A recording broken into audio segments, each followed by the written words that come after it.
جماعت اسلامی جن کو مرے بغیر جنت میں جانے کا شوق ہے، جماعت اسلامی کا حال یہ ہے کہ آج بھی سینٹ کے الیکشن میں انہوں نے جو ہے وہ ہم نے پاکستان پیپلز پارٹی کے امیدوار موجود ہے، ایم کیو ایم کا امیدوار موجود ہے، ایم کیو ایم پاکستان نے شہری سندھ کے لوگوں کی نمائندگی کرتے ہوئے اپنے سینٹ کے الیکشن میں کنٹیسٹ کرنے کا ارادہ کیا۔ اب بات کر لیں پی ٹی آئی کی تو وہ سٹی کونسل میں بھی ان کے ساتھ اتحادی بنے بیٹھے ہوئے ہیں۔ یہ میئر اگر جن بیساکھیوں پہ چل رہا ہے اس میں سے ایک بیساکھی جماعت اسلامی کے پاس ہے، دوسری بیساکھی جو ہے وہ پاکستان تحریک انصاف والوں کی ہے۔ پاکستان تحریک انصاف نے ہمیشہ کی طرح صوبہ سندھ میں باقاعدہ اس بات کا اس سینٹ کے الیکشن میں پارٹیسپیٹ نہ کر کے یہ میسج دیا ہے کہ ہم جو ہے وہ پاکستان پیپلز پارٹی کے الحمدللہ اتحادی تھے اور اتحادی ہیں۔ مجھے زیادہ افسوس ہوتا ہے اور سینٹ میں بارہا میں نے نشاندہی کی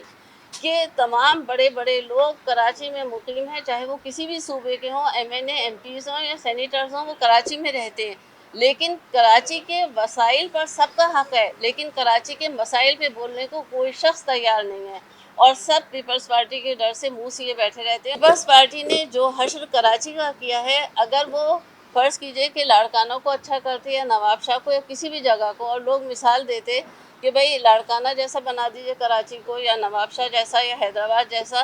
تو انہوں نے بہت ہی خاموشی کے ساتھ کراچی کو گاؤں بنا دیا اور لاڑکانہ سے بھی بدتر کر دیا کہ کوئی مثال ہی باقی نہ رہے۔ پانی کا جو حال ہے وہ سب کو پتہ ہے، ٹینکر مافیا جو ہے وہ عروج پر ہے اور ان کی سرپرستی میں کام کر رہا ہے جس کا کوئی ثانی نہیں ہے۔ تو یہ اللہ تعالیٰ کا انصاف ہے جو انشاءاللہ کسی وقت رنگ لائے گا اور پیپلز پارٹی کو اپنے کیے کی بھرپور سزا ملے گی، اور جس طرح انہوں نے 17 سال بے انصافی سے حکومت کی ہے وہ اس کا خمیازہ انہیں بھگتنا پڑے گا انشاءاللہ۔ یہاں پر انفراسٹرکچر برباد ہو چکا ہے، یہاں ٹرانسپورٹ کا نظام نہیں ہے، یہاں تعلیم برباد ہے، صحت برباد ہے، اور وہ کہتے ہیں نا مرے پہ 100 درے۔ یہاں پر اب شہری سندھ میں خاص کر شہر کراچی میں لوگوں کو جو ہے وہ پانی کی ایک ایک بوند کے لیے بھی ترسایا جا رہا ہے، اور پاکستان پیپلز پارٹی کا جو جیالہ میئر ہے وہ اب جو پانی کی تقسیم ہے اس میں بھی سیاسی اثر و رسوخ جو ہے وہ استعمال ہونا شروع ہو گیا ہے کہ یہاں پر کسی ایک علاقے میں جہاں پیپلز پارٹی کے ووٹ اینڈ سپورٹ موجود ہے ان کو پانی میسر ہے، اور وہ علاقے جہاں جو روایتی طور پہ جہاں سے پیپلز پارٹی پچھلے 40 سال میں شہری سندھ سے ہمیشہ ہارتی ہوئی آئی ہے، وہاں پر لوگوں کو بوند بوند پانی کے لیے ترسایا جا رہا ہے، جو کہ ایک شرمناک عمل ہے۔ متحدہ قومی موومنٹ پاکستان اس کی شدید الفاظ میں مذمت کرتی ہے، کیونکہ پانی بنیادی ضرورت ہے، اس بنیادی ضرورت کو بھی پیپلز پارٹی کی جو صوبائی حکومت ہے اور جو مقامی یہ جو قبضے کا میئر ہے وہ پورا کرنے کو تیار نہیں ہے۔ احتجاجاً متحدہ قومی موومنٹ پاکستان شہری سندھ کی آواز بنتے ہوئے اس سینٹ کے الیکشن میں کنٹیسٹ کر رہی ہے۔ عددی اعتبار سے دیکھا جائے تو یقینی طور پہ پاکستان پیپلز پارٹی کے پاس،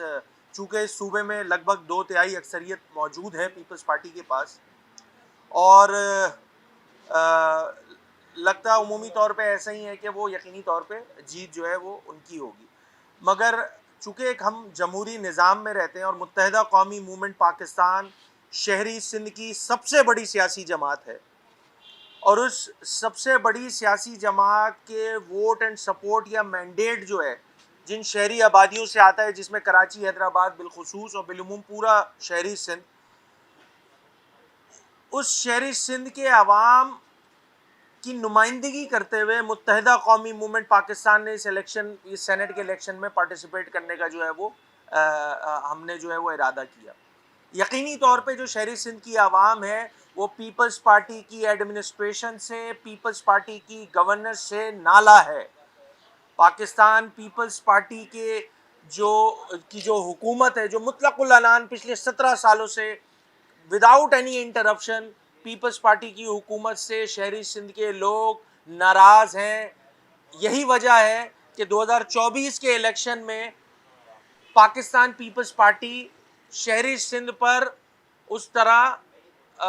ووٹ اینڈ سپورٹ حاصل نہیں کر سکی، تو متحدہ قومی موومنٹ پاکستان نے اپنے شہری جو سندھ کے باشندے ہیں ان کی نمائندگی کرتے ہوئے ان کی جینوئن نمائندگی کرتے ہوئے آج سینٹ کے الیکشن میں کنٹیسٹ کرنے کا ارادہ کیا.